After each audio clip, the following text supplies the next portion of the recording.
पौध ऊतक संवर्धन प्लांट टिश्यू कल्चर एक ऐसी तकनीक है जिसमें पौधों की कोशिकाओं, ऊतकों या अंगों को ज्ञात संरचना वाले पोषक माध्यम पर निष्फल परिस्थितियों में उगाया जाता है। यह पौध अनुसंधान, प्रजनन और उत्पादन के लिए व्यापक रूप से उपयोग की जाती है।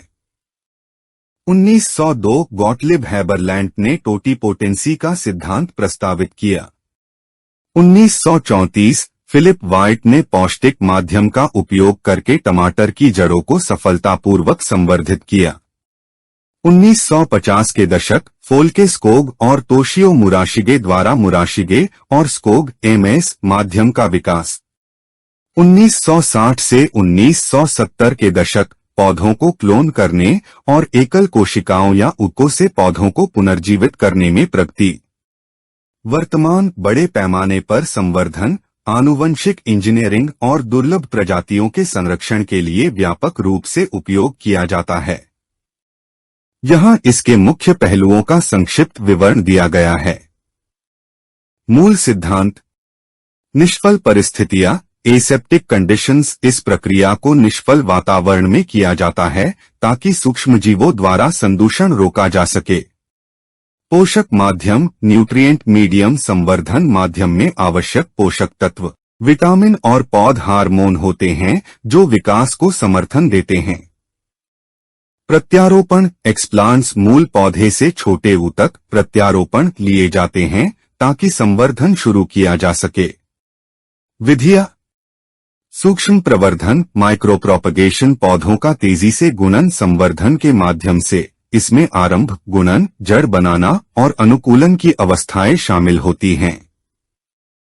कैलस संवर्धन कैलस कल्चर। प्रत्यारोपण एक अविभाजित कोशिकाओं के समूह कैलस का निर्माण करते हैं जो विभिन्न ऊतकों में विभेदित हो सकते हैं। निलंबन संवर्धन सस्पेंशन कल्चर। कोशिकाएं या कोशिकाओं के छोटे समूह एक तरल माध्यम में निलंबित होते हैं जो द्वितीयक उत्पादों के उत्पादन के लिए उपयोगी होता है। प्रोटोप्लास्ट संवर्धन प्रोटोप्लास्ट कल्चर। इसमें कोशिका दीवारों के बिना पौध कोशिकाओं का संवर्धन शामिल होता है जो आनुवांशिक इंजीनियरिंग के लिए उपयोगी है। अनुप्रयोग। क्लोनल प्रवर्धन क्लोनल प्रोपगेशन। बड़ी संख्या में आनुवांशिक रूप से समान पौधों का उत्पादन।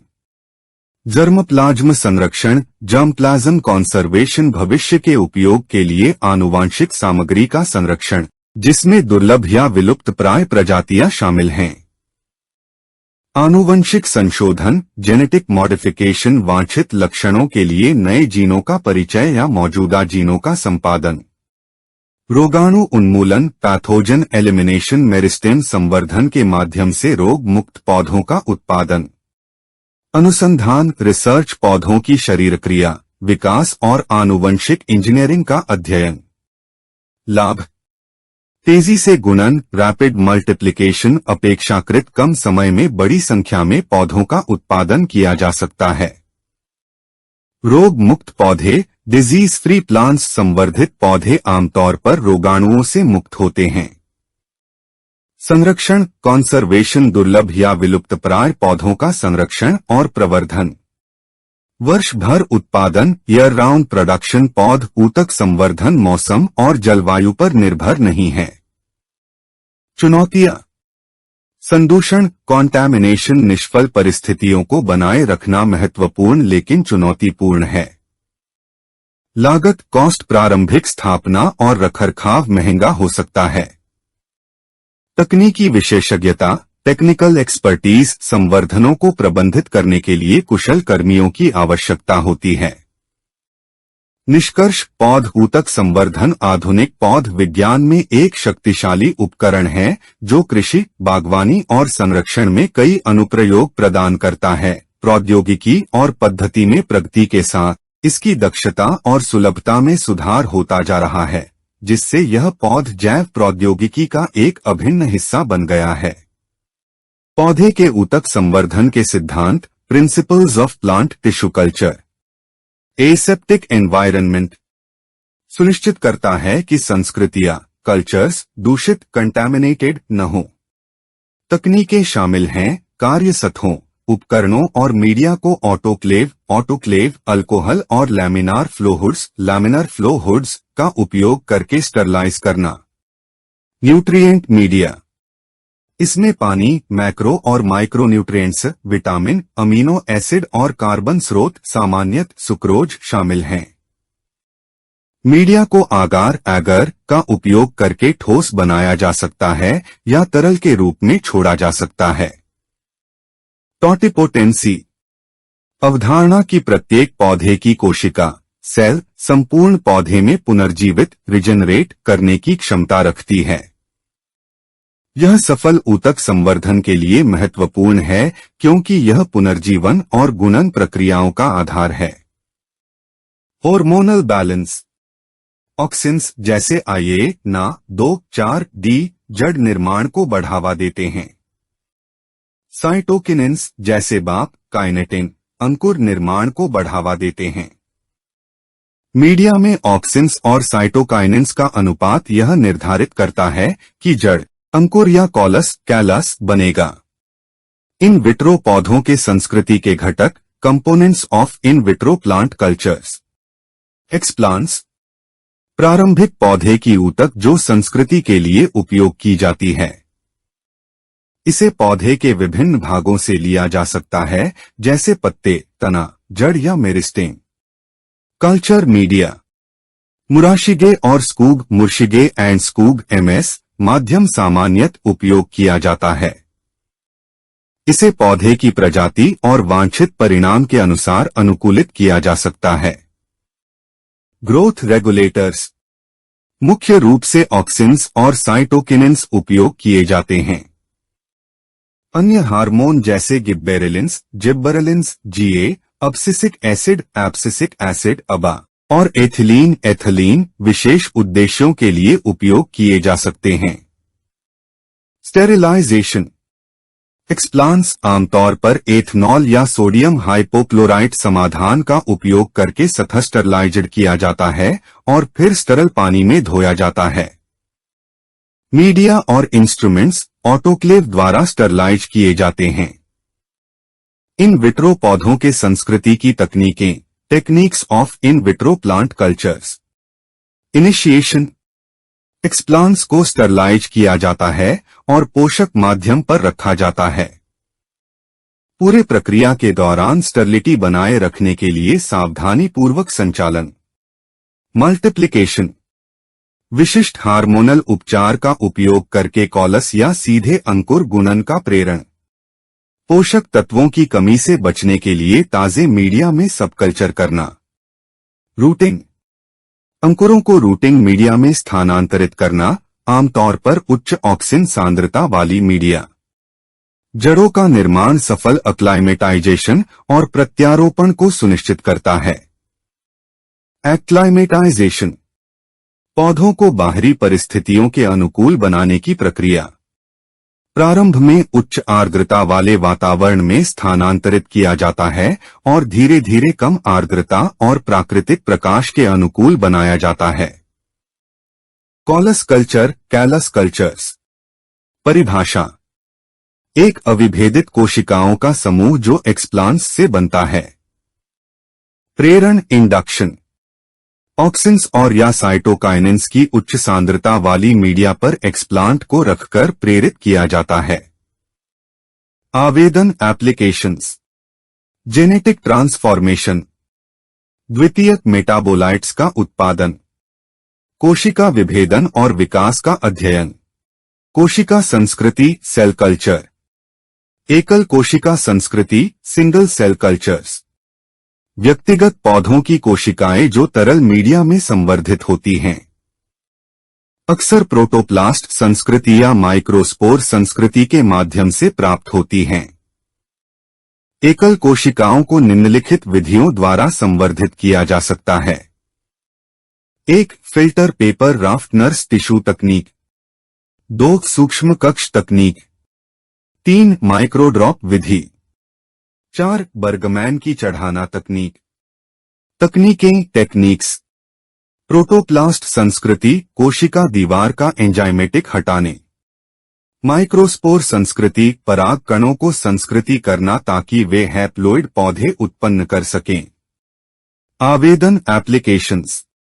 जेनेटिक ट्रांसफॉर्मेशन, कोशिका शरीर क्रिया और जैव रासायनिक प्रक्रियाओं का अध्ययन। कोशिका सस्पेंशन संस्कृति, सेल सस्पेंशन कल्चर्स। परिभाषा।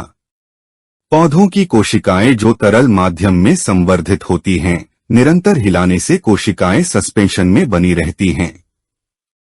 स्थापना एस्टैब्लिशमेंट फ्रीबल कॉलस कल्चर से प्राप्त की जाती हैं, जिन्हें तरल माध्यम में स्थानांतरित किया जाता है। आवेदन एप्लीकेशंस।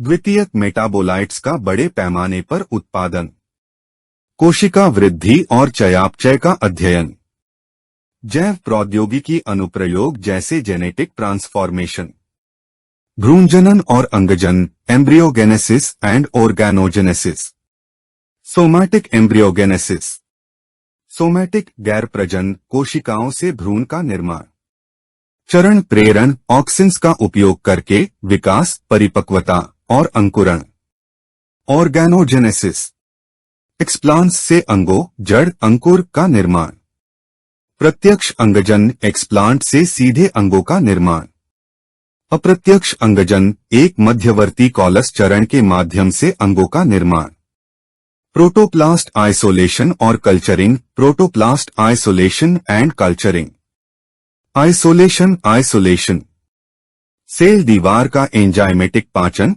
सेल्यूलेज और पेक्टिनेज का उपयोग करके हटाना। नग्न कोशिकाएं प्रोटोप्लास्ट बनती हैं। कल्चरिंग प्रोटोप्लास्ट्स को ओस्मोटिक स्टेबलाइजर्स, मैग्नेटॉल, सोर्बिटल और पोषक माध्यम में संवर्धित किया जाता है ताकि वे फूटे नहीं। मीडिया में वृद्धि कारक और पोषक तत्व प्रोटोप्लास्ट विभाजन और पुनर्जीवन का समर्थन करते हैं। आवेदन applications. Genetic engineering, somatic hybridization, झिल्ली गुण और परिवहन तंत्र का अध्ययन, प्रोटोप्लास्ट का पुनर्जीवन, रिजेनरेशन ऑफ प्रोटोप्लास्ट्स, कोशिका दीवार का पुनर्जनन, सेल वॉल रिजेनरेशन, प्रोटोप्लास्ट्स उपयुक्त माध्यम में 24 से 48 घंटों में नई कोशिका दीवार बनाते हैं। बाद में कोशिका विभाजन और वृद्धि के लिए महत्वपूर्ण है। विभाजन डिवीजन। एक बार कोशिका दीवार बन जाने के बाद प्रोटोप्लास्ट विभाजित होते हैं और कॉलस बनाते हैं। ये फिर उपयुक्त परिस्थितियों में पौधों में विभेदित हो सकते हैं। प्रोटोप्लास्ट संलयन और somatic hybridization, protoplast fusion and somatic hybridization. संलयन विधियां, फ्यूजन मेथड्स। रासायनिक संलयन पॉलीइथाइलीन ग्लाइकोल पेग संलयन को प्रेरित करता है। विद्युत संलयन इलेक्ट्रोफ्यूजन विद्युत क्षेत्रों का उपयोग करके संलयन को प्रेरित करता है। हाइब्रिड कोशिकाओं का चयन, सिलेक्शन ऑफ हाइब्रिड सेल्स। चयनित मार्कर जैसे एंटीबायोटिक प्रतिरोध का उपयोग करके सफल हाइब्रिड्स की पहचान की जाती है। विभेदक माध्यम का उपयोग करके भी हाइब्रिड्स को अलग किया जा सकता है। आवेदन एप्लीकेशंस। नए गुणों वाले हाइब्रिड पौधों का निर्माण, पौधे की प्रजनन में यौन असंगति बाधाओं को पार करना, जेनेटिक अनुसंधान और फसल सुधार, सोमाक्लोनल विविधता, सोमाक्लोनल वेरिएशन। परिभाषा। ऊतक संस्कृतियों से पुनर्जीवित पौधों में देखी गई आनुवंशिक विविधता। इसमें क्रोमोसोमल पुनर्व्यवस्था, उत्परिवर्तन और एपिजेनेटिक परिवर्तन शामिल हैं। कारण कॉजेस। संस्कृति के दौरान तनाव, लंबे समय तक संस्कृति अवधि, उच्च स्तर के वृद्धि नियामक। आवेदन एप्लीकेशंस। प्रजनन कार्यक्रमों के लिए नई आनुवंशिक विविधता का स्रोत, वांछनीय गुणों वाले पौधों का विकास, रोग प्रतिरोध, बेहतर उपज, पौधे के द्वितीयक मेटाबोलाइट्स का उत्पादन, प्लांट सेकेंडरी मेटाबोलाइट्स प्रोडक्शन। परिभाषा। यौगिक जो पौधे की वृद्धि में सीधे शामिल नहीं होते लेकिन उनके पारिस्थितिक कार्यों जैसे रक्षा, परागणकों को आकर्षित करना के लिए महत्वपूर्ण होते हैं। उदाहरण अल्कालॉइड्स, टर्पेनोइड्स, फ्लेवोनोइड्स। तकनीकें टेक्निक्स। सेल सस्पेंशन कल्चर का उपयोग उत्पादन बढ़ाने के लिए। प्रेरकों एलिसिटर्स को जोड़कर मेटाबोलाइट उत्पादन को उत्तेजित करना। आवेदन एप्लीकेशंस। औषधीय फार्मास्यूटिकल्स जैसे अल्कालॉइड्स, फ्लेवोनोइड्स। खाद्य उद्योग, फ्लेवर्स, फ्रेग्रेंसेस। कृषि प्राकृतिक कीटनाशक